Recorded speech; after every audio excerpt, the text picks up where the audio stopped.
you should probably stop everything that you're doing because it will be very, very expensive, more expensive if you continue. Hello, and welcome to another exciting episode of the Conscious Counsel podcast with your host, Corey Sterling.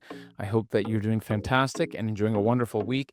As always, my intention and my promise in recording this podcast is sharing information with you to help you protect and grow your wellness business with both confidence and clarity.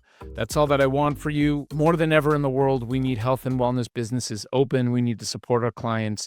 We need to offer services that give people chances to be healthy, escape whatever's going on, move your body, move your mind, have amazing experiences, work with people that inspire you, be part of community, all of those things. And for you as the business owner, having the appropriate legal foundation is so important.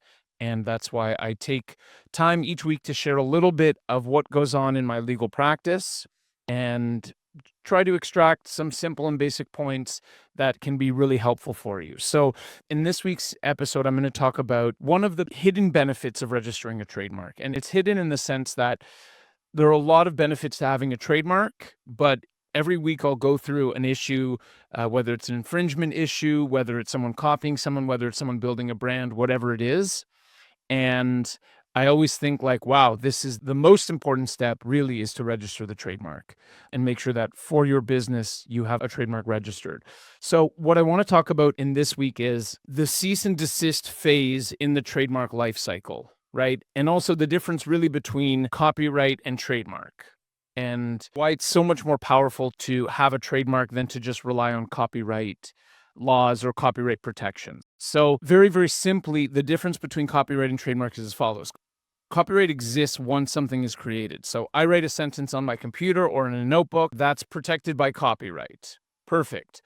There aren't really that many legislations, its own legal system around copyright, and it's much more informal than the trademark process. So copyright applies to video, audio, words, designs, anything really that you create artistically will apply to copyright. And again, you can register copyright, but everything's done by yourself. So recently I registered a training manual for a client. Okay, what date did you start using this? Submit the information, upload what you want to protect by copyright, everything like that. But there's no entity that reviews the information to verify it or make sure that all of it's correct.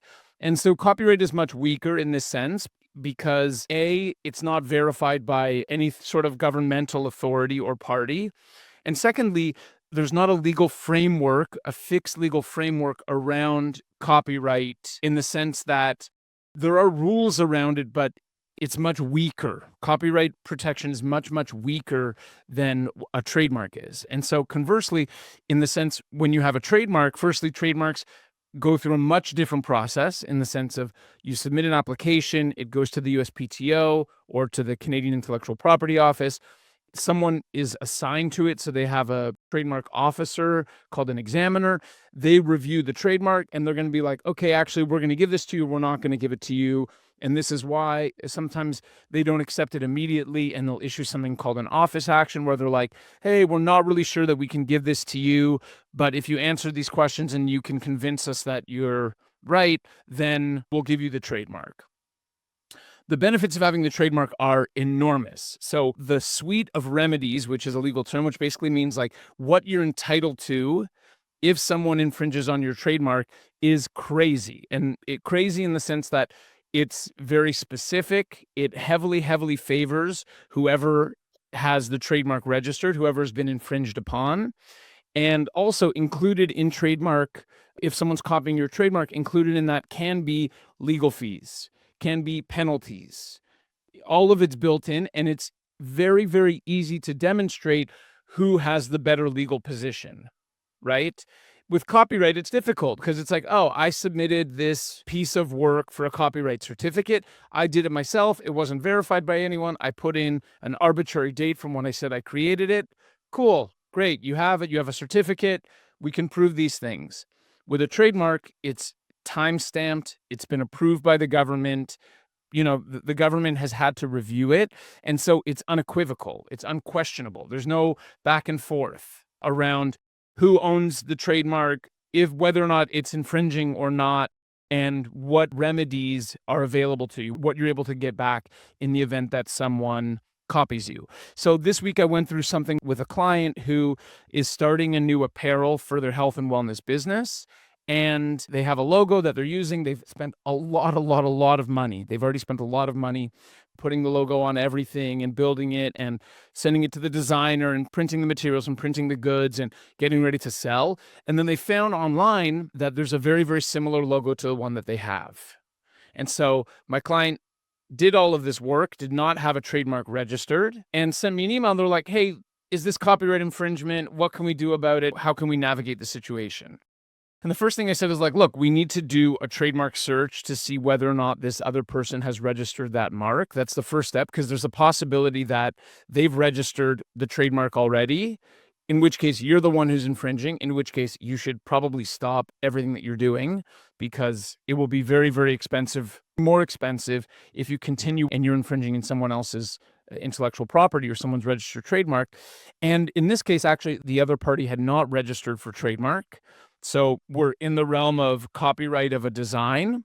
But I said to my client, like, the first thing that we have to do is register this for a trademark. Register your logo for a trademark for the goods and services that you're going to use it. And the reason why is with trademark, two things. One is, A, you want the entitlement to all of those benefits of having a trademark. You want to be able to say, hey, this is the date that we applied. It was approved. If anyone else is creating anything that would confuse the public with the logo that we have, then automatically we can send a cease and desist. If they don't stop, we can say, okay, we're going to bring an action against you. We're going to follow the trademark process. We're allowed to include our legal fees. We're allowed to include any penalties, plus the damages that we believe that we suffered. So like legal position is 10x with a trademark. Secondly, why it's really important for us to register, and something I learned in law school from my intellectual property law teacher, was when it comes to trademarks, there's something that's called a race to the registry, which means that the trademark office takes everything in a line. So there's a massive queue of everything that comes up, and it's first come, first serve, basically. So the first one to apply for a trademark for a particular logo, on its face, the trademark examiner or the USPTO will give the person who registered first the first chance and say, okay, well, you registered on March 12th. And let's say the other person registers on March 13th. At that point, the other person is already behind you in line. And then the onus and the responsibility is on them to demonstrate that they were using it before you, right? Because it's the trademark, there can only be one person who is using the mark first. How well can you prove it? But you have such an enormous advantage when you register first, because then you're in the driver's seat, and now the legal responsibility is on someone else to show that actually they used it before you. And that's also a time-consuming and expensive process that usually deters most people from following it. So in this case, with my client, it was quite simple, where I just said, look, let me do a search. Let me see whether or not they've registered. In this case, they didn't. Same day we registered the mark. I was like, hey, I did the search.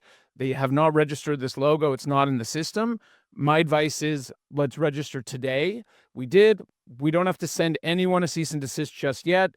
I want to let it sit for a while. I want to have a further advantage of us being first and having more time.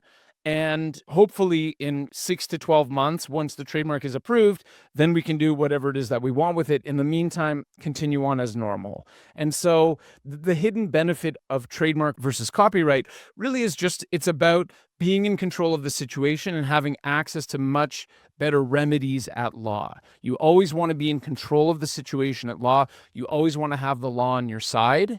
And having a registered trademark versus protecting something with copyright or having a copyright certificate, it's two different universes. You can't even say it in the same breath. So the hidden benefits here are understanding that you want to be in control of the situation and you want to have the best legal position. So this is really important to you for your health and wellness business, because you, A, want to make sure that you're protected. B, don't want to run the risk of losing your brand name or your logo or anything like that. And C, in the event there's an issue, you want to be in control of the situation legally.